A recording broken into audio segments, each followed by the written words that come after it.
Hi hello guys, welcome back to Aadya colourful. ನಾನು Suma. Friends, ಇವತ್ತಿನ ವಿಡಿಯೋದಲ್ಲಿ ಒಂದು ಬ್ರೇಕ್ಫಾಸ್ಟ್ ರೆಸಿಪಿನ ನಿಮ್ಮ ಜೊತೆ ಶೇರ್ ಮಾಡ್ತಾ ಇದ್ದೀನಿ.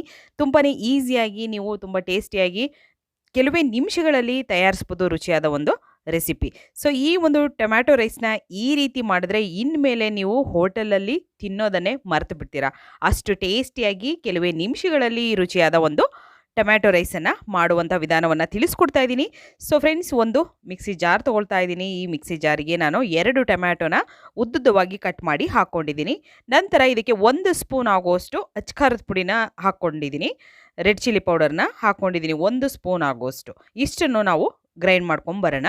ಸೊ ಫ್ರೆಂಡ್ಸ್, ನೀವೇನಾದರೂ ಫಸ್ಟ್ ಟೈಮ್ ನನ್ನ ಚಾನಲ್ಗೆ ವಿಸಿಟ್ ಮಾಡಿದರೆ ಪ್ಲೀಸ್ ನನ್ನ ಚಾನಲ್ನ ಸಬ್ಸ್ಕ್ರೈಬ್ ಮಾಡ್ಕೊಳ್ಳಿ, ಹಾಗೆ ಲೈಕ್ ಮಾಡಿ ಮತ್ತು ಹೆಚ್ಚೆಚ್ಚು ಶೇರ್ ಮಾಡಿ. ಫ್ರೆಂಡ್ಸ್, ತುಂಬಾ ಈಸಿಯಾಗಿ ನಾವು ಬೆಳಗಿನ ಒಂದು ತಿಂಡಿಗೆ ಈ ಒಂದು ರೆಸಿಪಿನ ತಯಾರಿಸ್ಬೋದು. ಖಂಡಿತವಾಗ್ಲೂ ನೀವು ಚಿತ್ರಾನ್ನ, ಪುಳಿಯೋಗರೆ ಈ ಥರ ರೆಸಿಪಿಗಳನ್ನು ಯಾವಾಗಲೂ ಕೂಡ ಮಾಡ್ತಾ ಇರ್ತೀರಾ, ಟೊಮೆಟೊ ರೈಸ್ ಕೂಡ ಮಾಡ್ತಿರ್ತೀರಾ. ಬಟ್ ಮಾಡುವಂಥ ವಿಧಾನದಲ್ಲಿ ಸ್ವಲ್ಪ ಚೇಂಜ್ ಇದ್ದರೆ ಖಂಡಿತವಾಗ್ಲೂ ಆ ಟೇಸ್ಟ್ ಕೂಡ ತುಂಬಾ ಚೆನ್ನಾಗಿ ಬರುತ್ತೆ. ಖಂಡಿತವಾಗ್ಲೂ ಈ ರೀತಿಯಾಗಿ ನೀವು ಒಂದು ಸಲ ಟೊಮೆಟೊ ರೈಸನ್ನು ತಯಾರಿಸಿ ತಿಂದು ನಂತರ ಕಾಮೆಂಟ್ ಸೆಕ್ಷನಲ್ಲಿ ನನಗೆ ಕಾಮೆಂಟ್ ಮಾಡಿ ಹೇಗೆ ಬಂತು ಅಂತ. ಓಕೆ, ಸೊ ಈಗ ನಾನು ಒಂದು ಪ್ಯಾನ್ ತೊಗೊಂಡಿದ್ದೀನಿ. ಪ್ಯಾನಿಗೆ ಈಗ ಒಂದು 2 ಸ್ಪೂನ್ ಆಗೋಷ್ಟು ಆಯಿಲ್ ಹಾಕ್ಕೊಳ್ಳೋಣ. ಒಂದು 2 ಟೇಬಲ್ ಸ್ಪೂನ್ ಆಗೋಷ್ಟು ಆಯಿಲ್ ಹಾಕ್ಕೊಳ್ತಾ ಇದ್ದೀನಿ. ನಂತರ ಇಲ್ಲಿ ಒಂದು ಪಲಾವ್ ಎಲೆ, ಹಾಗೆ ಸೋಂಪು ಮತ್ತು ಜೀರಿಗೆ, ಮೆಣಸು, ಲವಂಗ, ಚಕ್ಕೆ ಇಷ್ಟನ್ನು ಕೂಡ ತೊಗೊಂಡಿದ್ದೀನಿ. ನೋಡ್ಬೋದು ನೀವು, ಸ್ವಲ್ಪ ಪ್ರಮಾಣದಲ್ಲಿ ತೊಗೊಂಡಿದ್ದೀನಿ. ನಾನು ಯಾವಾಗಲೂ ಕೂಡ ಯಾವುದೇ ಮಸಾಲೆಗಳನ್ನು ಯಾವುದೇ ರೆಸಿಪಿಗಳಿಗೆ ಹಾಕಬೇಕು ಅಂದರೂ ಖಂಡಿತ ಸ್ವಲ್ಪನೇ ನಾನು ಉಪಯೋಗಿಸೋದು. ನಿಮಗೆ ಇನ್ನೂ ಸ್ವಲ್ಪ ಮಸಾಲೆ ಜಾಸ್ತಿ ಬೇಕು ಅಂದರೆ ಖಂಡಿತ ನೀವು ಇನ್ನೂ ಸ್ವಲ್ಪ ಜಾಸ್ತಿನೇ ಆ್ಯಡ್ ಮಾಡ್ಬೋದು. ನೋಡಿ, ನಂತರ ಒಂದು ಅರ್ಧ ಸ್ಪೂನ್ ಆಗೋಷ್ಟು ನಾನು ಶುಂಠಿ ಬೆಳ್ಳುಳ್ಳಿ ಪೇಸ್ಟನ್ನು ಹಾಕ್ಕೊಂಡಿದ್ದೀನಿ. ಈಗ ಇಷ್ಟನ್ನು ಕೂಡ ನಾವು ತುಪ್ಪದಲ್ಲಿ ಫ್ರೈ ಮಾಡ್ಕೊಳ್ಳೋಣ. ನೋಡಿ, ನಾನು ಶುಂಠಿ ಬೆಳ್ಳುಳ್ಳಿ ಪೇಸ್ಟನ್ನು ಕೂಡ ಇದ್ರ ಜೊತೆ ಹಾಕ್ಕೊಂಡಿದ್ದೀನಿ. ಇದನ್ನು ಕೂಡ ಫ್ರೈ ಮಾಡ್ಕೊಳ್ತಾ ಇದ್ದೀನಿ.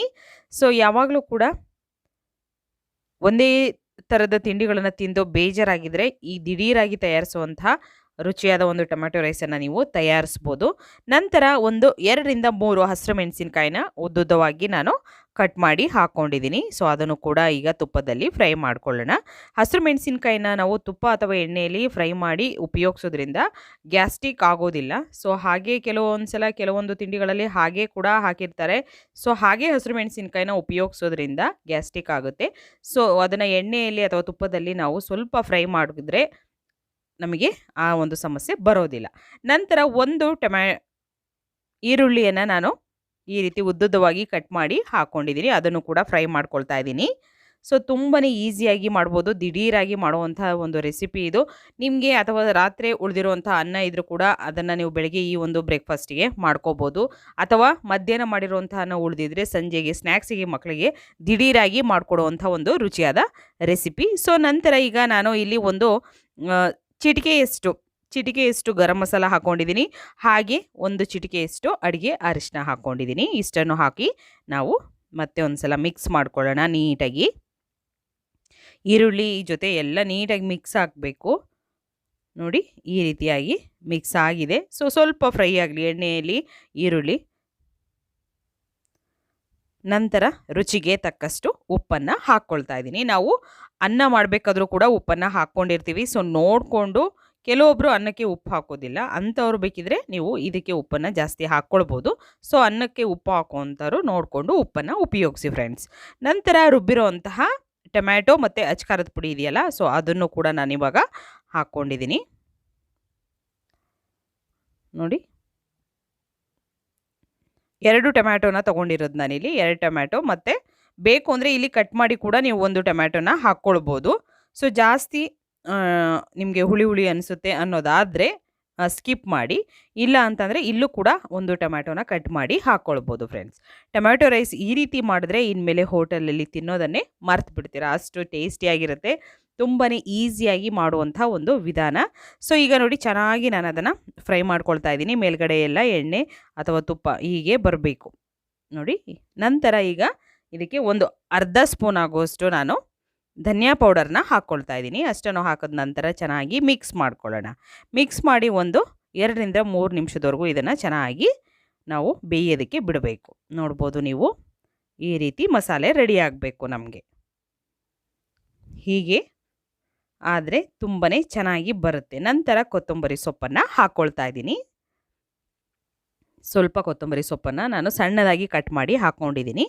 ನಂತರ ಇವಾಗ ಮಿಕ್ಸ್ ಮಾಡಿಕೊಂಡು 1 ಸೆಕೆಂಡ್ ಆದ ನಂತರ ನಾವು ಮಾಡಿಟ್ಟಿರೋವಂತಹ ಅನ್ನ ಇದೆಯಲ್ಲ, ಸೊ ಈ ಅನ್ನವನ್ನು ಉದುರುದ್ರವಾಗಿ ಅನ್ನನ ಮಾಡ್ಕೋಬೇಕು. ನಾವು ಚಿತ್ರಾನ್ನ ಪುಳಿಯೋಗರೆ ಮಾಡಬೇಕಾದ್ರೆ ಹೇಗೆ ಅನ್ನವನ್ನು ಮಾಡ್ಕೊಂಡಿರ್ತೀವೋ ಆ ರೀತಿಯಾಗಿ ಈ ಒಂದು ರೆಸಿಪಿ ಕೂಡ ನಾವು ಅನ್ನನ ರೆಡಿ ಮಾಡಿ ಇಟ್ಕೋಬೇಕು. ಸೊ ನೋಡಿ, ಈ ರೀತಿಯಾಗಿ ಅನ್ನ ಆಗಿರೋವಂಥ ಅನ್ನವನ್ನು ನಾನು ಈ ಒಂದು ಮಸಾಲೆಗೆ ಹಾಕಿ ನೀಟಾಗಿ ಮಿಕ್ಸ್ ಮಾಡ್ಕೊಳ್ತೀನಿ. ಈ ರೀತಿಯಾಗಿ ನೀಟಾಗಿ ನಾವು ಮಿಕ್ಸ್ ಮಾಡ್ಕೊಳ್ಳೋಣ. ತುಂಬಾ ಈಸಿಯಾಗಿ ಟೇಸ್ಟಿಯಾಗಿ ಮಾಡುವಂಥ ಒಂದು ಟೊಮ್ಯಾಟೊ ರೈಸು. ಸೊ ನಿಮಗೆ ಬೇರೆ ಯಾವುದಾದ್ರೂ ಹೊಸ ರೆಸಿಪಿಗಳು ಬೇಕು ಅಂದರೆ ದಯವಿಟ್ಟು ನನಗೆ ಕಾಮೆಂಟ್ ಸೆಕ್ಷನಲ್ಲಿ ತಿಳಿಸಿ ಫ್ರೆಂಡ್ಸ್. ಆದಷ್ಟು ನಾನು ನಿಮ್ಗೆ ಇಷ್ಟವಾಗುವಂಥ ತಿಂಡಿಗಳನ್ನು ಶೇರ್ ಮಾಡ್ತೀನಿ. ಹಾಗೆ ನನ್ನ ಇನ್ನೊಂದು ಚಾನಲ್ ಕೂಡ ಇದೆ, ಆದ್ಯ ಕಲರ್ಫುಲ್ ವ್ಲಾಗ್ಸ್ ಅನ್ನೋದು. ಸೊ ನನ್ನ ವ್ಲಾಗ್ ಚಾನಲ್ ಅದು. ಸೊ ನೀವು ಯಾರಾದರೂ ನೋಡಿಲ್ಲ ಅಂದರೆ ದಯವಿಟ್ಟು ನೋಡಿ. ನಿಮಗೆ ಆ ಚಾನಲ್ ಇಷ್ಟ ಆದರೆ ಖಂಡಿತವಾಗ್ಲೂ ಸಬ್ಸ್ಕ್ರೈಬ್ ಮಾಡಿಕೊಂಡು ನನಗೆ ಸಪೋರ್ಟ್ ಮಾಡಿ ಫ್ರೆಂಡ್ಸ್. ಓಕೆ, ಈಗ ನೋಡಿ ನೀಟಾಗಿ ನಾನು ಮಿಕ್ಸ್ ಮಾಡ್ಕೊಳ್ತಾ ಇದ್ದೀನಿ. ಹೀಗೆ ಮಿಕ್ಸ್ ಮಾಡಿ ಈಗ ಸ್ಟವ್ನ ನಾನು ಲೋ ಫ್ಲೇಮಲ್ಲೇ ಇಟ್ಕೊಂಡಿದ್ದೀನಿ, ಹೈ ಫ್ಲೇಮ್ ಮಾಡೋದು ಬೇಡ. ಒಂದು ಸಲ ನೀಟಾಗಿ ಮಿಕ್ಸ್ ಆದ ನಂತರ ನಾವು ಇದನ್ನು ಹೈ ಫ್ಲೇಮ್ ಮಾಡಬೇಕಾಗುತ್ತೆ. ಸೊ ಫ್ರೆಂಡ್ಸ್, ನಾನು ಸುಮಾರು ಬ್ರೇಕ್ಫಾಸ್ಟ್ ರೆಸಿಪಿನ ನಿಮ್ಮ ವಿಡಿಯೋದಲ್ಲಿ ನಾನು ಶೇರ್ ಮಾಡಿದ್ದೀನಿ. ಯಾರಾದರೂ ನೋಡಿಲ್ಲ ಅನ್ನೋರಾದರೆ ಖಂಡಿತ ಬ್ರೇಕ್ಫಾಸ್ಟ್ ರೆಸಿಪಿ, ಆದ್ಯ ಕಲರ್ಫುಲ್ ಬ್ರೇಕ್ಫಾಸ್ಟ್ ರೆಸಿಪಿ ಅಂತ ಹೊಡಿದ್ರೆ ನನ್ನ ಎಲ್ಲ ಬ್ರೇಕ್ಫಾಸ್ಟ್ ರೆಸಿಪಿಗಳು ಕೂಡ ನಿಮ್ಮ ಮುಂದೆ ಬರುತ್ತೆ. ಸೊ ಖಂಡಿತವಾಗ್ಲೂ ನೀವು ವಿಡಿಯೋಗಳನ್ನು ನೋಡಿ ಇಷ್ಟ ಆದರೆ ಚಾನಲ್ನ ಸಬ್ಸ್ಕ್ರೈಬ್ ಮಾಡ್ಕೊಳ್ಳಿ ಫ್ರೆಂಡ್ಸ್. ಓಕೆ, ನೀಟಾಗಿ ಮಿಕ್ಸ್ ಆದ ನಂತರ ಇದನ್ನು ನಾವು ಸರ್ವ್ ಮಾಡ್ಕೊಳ್ಳೋಣ. ಈಗ ಸ್ಟವ್ನ ಒಂದೇ ಒಂದು ನಿಮಿಷ ನಾವು ಫುಲ್ ಹೈ ಫ್ಲೇಮ್ ಮಾಡಿ ನೀಟಾಗಿ ಮಿಕ್ಸ್ ಮಾಡಬೇಕು ಲಾಸ್ಟಿಗೆ. ತುಂಬಾ ಚೆನ್ನಾಗಿ ಇರುತ್ತೆ. ಸೊ ನೋಡಿ, ಈ ರೀತಿ ನಾನು ನೀಟಾಗಿ ಎಲ್ಲ ಕಡೆ ನೀಟಾಗಿ ಮಿಕ್ಸ್ ಆಗೋ ಥರ ನಾವು ಮಿಕ್ಸ್ ಮಾಡ್ಕೋಬೇಕು. ಹೀಗೆ ಮಿಕ್ಸ್ ಆಗಿರೋಂತಹ ಒಂದು ರೈಸು ರೆಡಿಯಾಗಿದೆ. ಸೊ ಇದನ್ನು ನಾವು ಒಂದು ತಟ್ಟೆಗೆ ಸರ್ವ್ ಮಾಡ್ಕೋಬೇಕು. ಅನ್ನ ಯಾವಾಗಲೂ ಉದುರುವಾಗಿದ್ದರೆ ಆ ತಿಂಡಿ ಚೆನ್ನಾಗಿರುತ್ತೆ, ಇಲ್ಲ ಅಂತಂದರೆ ಖಂಡಿತವಾಗ್ಲೂ ಅಷ್ಟು ಚೆನ್ನಾಗಿ ಬರೋದಿಲ್ಲ. ಸಂಜೆ ರಾತ್ರಿ ಮಾಡಿರೋಂಥ ಅನ್ನ ಉಳಿದಿದ್ರೆ ದಯವಿಟ್ಟು ಅದನ್ನು ಬಿಸಾಡದೆ ಈ ರೀತಿ ಯಾವುದಾದ್ರೂ ರೆಸಿಪಿಗಳನ್ನು ಟ್ರೈ ಮಾಡಿ. ನಾನು ಕೂಡ ಸುಮಾರು ರೆಸಿಪಿಗಳನ್ನು ಶೇರ್ ಮಾಡಿದ್ದೀನಿ, ರಾತ್ರಿ ಅನ್ನ ಉಳಿದಿದ್ರೆ ಏನೇನು ಮಾಡ್ಬೋದು ಅನ್ನೋದನ್ನು. ಸೊ ಯಾರಾದರೂ ನೋಡಿಲ್ಲ ಅಂದರೆ ಖಂಡಿತ ಚಾನಲಲ್ಲಿ ಚೆಕ್ ಮಾಡಿ ಫ್ರೆಂಡ್ಸ್. ತುಂಬಾ ಈಸಿಯಾಗಿ ಟೇಸ್ಟಿಯಾಗಿ ಆಗುವಂಥ ಟೊಮ್ಯಾಟೊ ರೈಸ್ ಈ ರೀತಿ ಮಾಡಿದ್ರೆ ಇನ್ಮೇಲೆ ಹೋಟೆಲಲ್ಲಿ ತಿನ್ನೋದನ್ನು ಮರೆತು ಬಿಡ್ತೀರಾ. ಅಷ್ಟು ಟೇಸ್ಟಿಯಾಗಿರುವಂಥ ಈಸಿಯಾಗಿರುವಂಥ ಸ್ಪೈಸಿ ಟೊಮ್ಯಾಟೊ ರೈಸ್ ರೆಡಿಯಾಗಿದೆ ಫ್ರೆಂಡ್ಸ್. ಖಂಡಿತವಾಗ್ಲೂ ನೀವು ಕೂಡ ಮನೇಲಿ ಟ್ರೈ ಮಾಡ್ತೀರಾ ಅಂತ ನಾನು ಭಾವಿಸ್ತೀನಿ. ಒಮ್ಮೆ ಟ್ರೈ ಮಾಡಿ ನೀವು ಕೂಡ ಮನೆಯಲ್ಲಿ ರೈಸ್ ಬಾತ್ ತಯಾರಿಸಿದರೆ ಟೊಮ್ಯಾಟೊ ರೈಸ್ನ ಇನ್ನೊಂದು ಸಲ ಈ ರೀತಿಯಾಗಿ ತಯಾರಿಸಿ ನೋಡಿ ಹೇಗೆ ಬಂತು ಅಂತ ತಪ್ಪದೆ ನನಗೆ ಕಾಮೆಂಟ್ ಸೆಕ್ಷನಲ್ಲಿ ತಿಳಿಸಿ. ಓಕೆ, ಸೊ ಇವತ್ತಿನ ವಿಡಿಯೋ ನಿಮಗೆಲ್ಲರಿಗೂ ಇಷ್ಟ ಆಗಿದೆ ಅಂತ ಭಾವಿಸ್ತೀನಿ. ಇಷ್ಟ ಆಗಿದ್ರೆ ಚಾನಲ್ನ ಸಬ್ಸ್ಕ್ರೈಬ್ ಮಾಡ್ಕೊಳ್ಳಿ. ಇವತ್ತಿನ ವಿಡಿಯೋನ ಇಲ್ಲಿಗೆ ಮುಗಿಸ್ತಾ ಇದ್ದೀನಿ. ಮತ್ತೆ ಇನ್ನೊಂದು ಹೊಸ ವಿಡಿಯೋ ಜೊತೆ ಬರ್ತೀನಿ. ಅಲ್ಲಿವರೆಗೂ take care, bye, see you.